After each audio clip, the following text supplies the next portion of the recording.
See, supporters definitely, it all depends. I don't know why, but they are free to move here and there from one party to another party, A to B to C to D.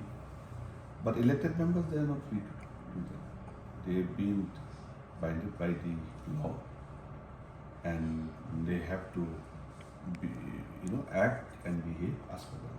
Will you be issuing So as of now, there's nothing as such that Baranik is, leaving the party.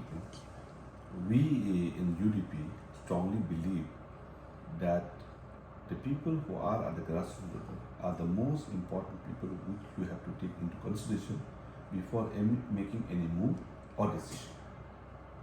So in this aspect also, I would like to see that we have already shared this, which the local party leaders at Mokharwat also is aware of, to look into the matter and come back to us in case of any support or any kind of help they needed as far as party is concerned.